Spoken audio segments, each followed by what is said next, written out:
equally important is the industry meeting with State Finance Minister. Sapna joins us now with the details. Sapna, a big meeting of the state-empowered finance ministers on the GST tomorrow. They're going to be reaching out to industry. The laundry list of demands that India Inc. has, what do you see being taken forward?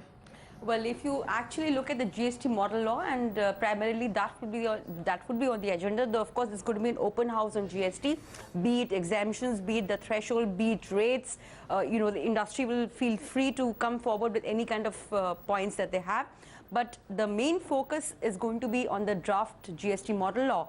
And if you actually go through the recommendations that the industry is making, well, there are so many of them.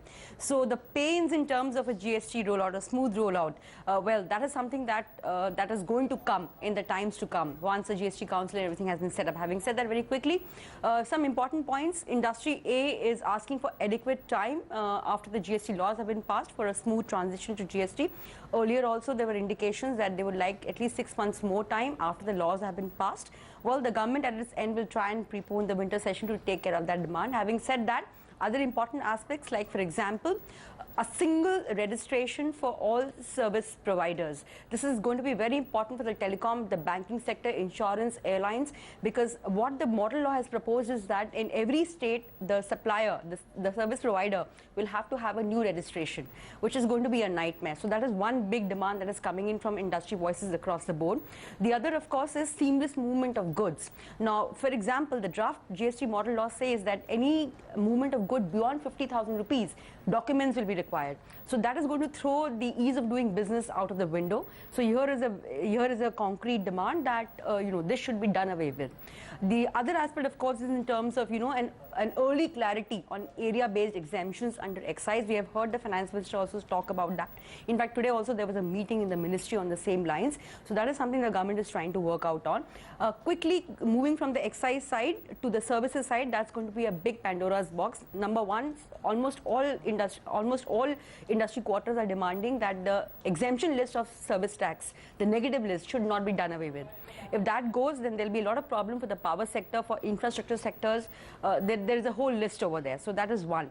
The other aspects, the smaller aspects, for example, e-wallet should not come under GST, or there should be clarity whether interest income earned from banks, bank deposits, that should not come under GST, so on and so forth. So the small points are going to be many, but the major focus is going to be on the single registration for all service providers.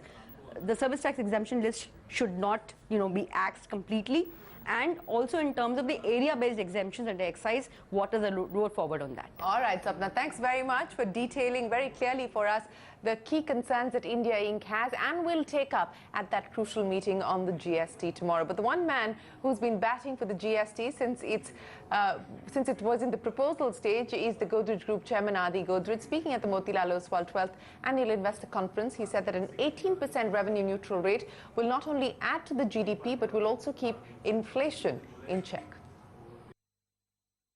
The standard GST level is at the expected 18%.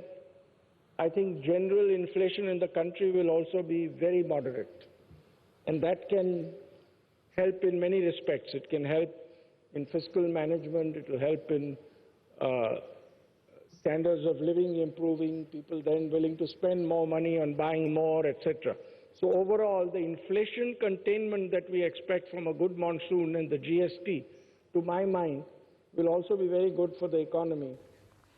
Adi Godrej batting for an 18% GST rate. But moving on.